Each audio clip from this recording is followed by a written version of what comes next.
Alright, this is truly a stoner recipe. This is kind of thing like if you got a little too high and you feel uncomfortable cooking or whatever, it's easy to make, you're lazy, you're just being a Cheech and Chonging out or whatever. So follow me here. Ramen noodles is what's going in. It calls for 2 cups. I put in 2 1/4 cups. Bring it to a boil. I throw in an onion. Okay, it's all about the flavor. And remember, you're stoned. Then I take the ramen.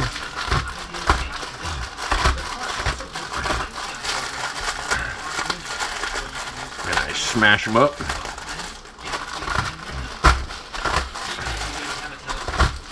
Alright, this is the kind of recipe too that's going to show you right up front why I avoid, whenever possible, I avoid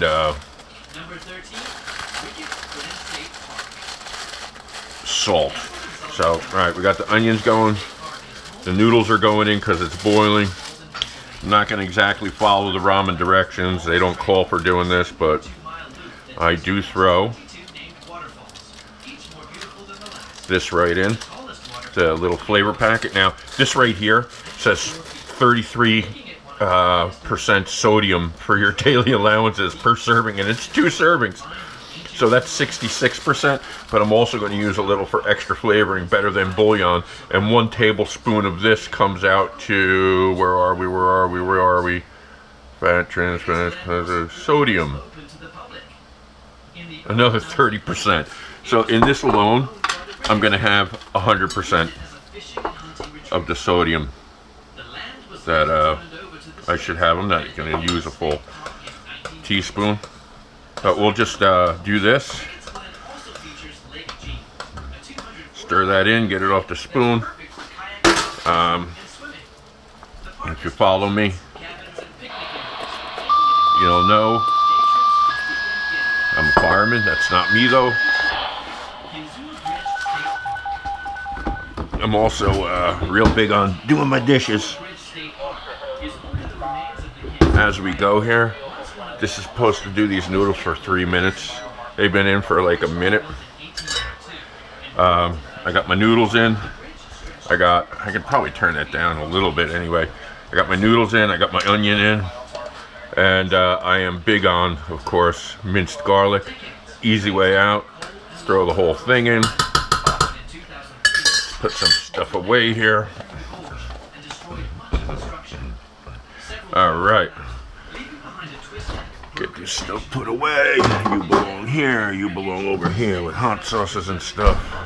And while we're here, we're stuck inside on a rainy day. We were out early this morning. These are my dogs. Always love to put dogs in the videos. Dogs get more views. Alright.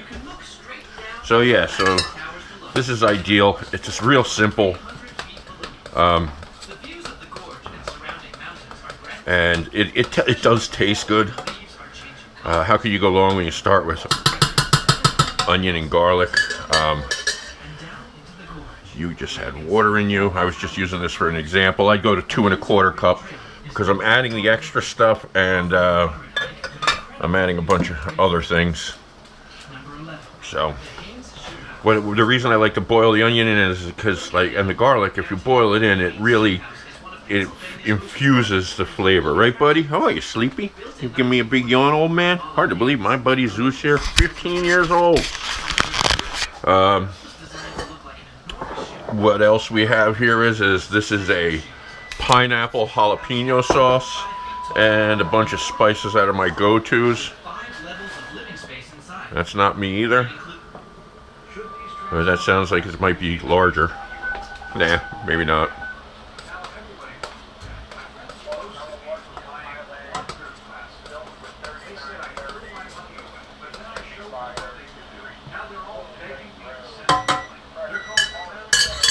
Okay, once it gets to the point where it says the noodles are cooked, which is 3 minutes after the noodles go in, I'm adding a can of drained and rinsed cannellini beans. I cut them. I turn them on their side. I cut the top open on this. If it has a pull top, pull it open a little. Just leave the top in. let everything run out of it, and then I open it up, fill it up with water a couple of times, and drain all the water out. But we'll get these in. Okay, so we got some cannellini beans in. We're going to stir them in. Now you want to keep it nice and hot, get those cannellini beans going. And this whole thing usually takes just around 10 minutes once the water's boiling. And then just, I got a series of spices I like to use. And I kind of know my spices. That's a little paprika, a good chunk of cayenne. And you're going to see me use these a lot. I use turmeric, a little turmeric I like to use every day because it's good for inflammation. And I'm no pup anymore, you know, I'm not a kid anymore. And a lot of these you'll find in curry, which I've been going on a kick with lately. Alright, chili powder. You also find it in chilies and cumin. This is like my, this right now is I'm like having a fit with cumin lately. I'm just so down into it. I use a lot of it. Alright, so I can put my spices away. Beep, beep, beep. And I just find it's easier, OCD, I guess, maybe you could say. I just find it's much easier for me to just keep putting my spices away. Alright, once this is boiling, I stir my spices in. I don't want to put my spices in too early, because when you put them in too early, I think you cook some of the flavor off, maybe? I don't know.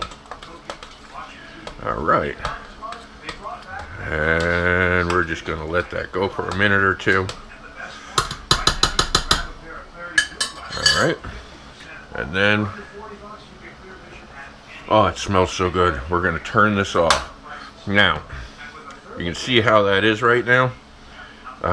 This is going to require just a tiny bit of edit, because I'm going to do it in two parts. I want to let this sit for a couple of minutes and let those noodles really saturate with the fluid for flavor. Then we'll plate it and eat it. Alright, it's about 5 minutes later, and you can see how thick this got. Now, I have been known to make big pots of this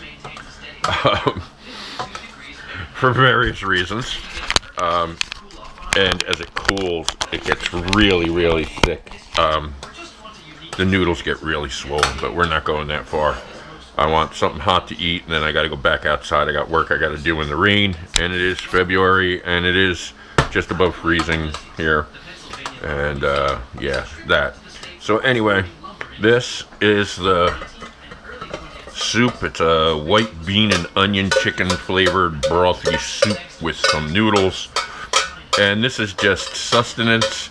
And like I said, it's one of those things that's really ideal for if you had just a little too much partaking and you want something to eat and you want it fast and you want it easy and not a lot of dishes to do. One pot meal, and like I said, you can usually do the whole thing in like 10 minutes unless you want it nice and thickened up. So, well, let's get that out of there. I hate to waste any work, so I got an onion there. I'm gonna get out. I'm a funny guy like that. As a younger man, I spent some time with not a lot of money, and as I guess we all do, that learned me the lesson of not wasting food. All right, so there we go. Got a little water going in here. There we go. Make my pot a little bit easier to wash. Okay, now the last thing I'm going to do in here is I got this sweet, semi-hot pineapple jalapeno sauce that I made, which we'll do a recipe on that one at a later date. She's a beauty. Watch this, watch. Nice glob of that. And lick the edge because it's my house. Oh, that's a really nice sauce. Maybe I didn't use enough. Yeah, that's the goods. Now, again, real quick, the reason I don't ever cook with salt is because sometimes you have to use things where there's an incredible amount of salt in it. And like I said, salt is something we leave on the table for whoever's eating it to do their own. We cook usually without it, and we try and avoid getting it in anything unless it's on the table, and then that way everybody can salt to their own likes. You get plenty of it otherwise, and if you knew how much, if you started looking at how much salt was in your food, not to be too preachy, you'd be mortified.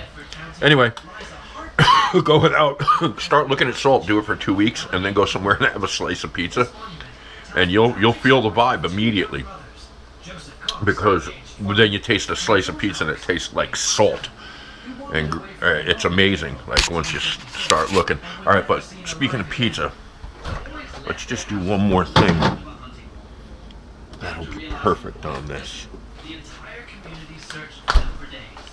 Oh yeah.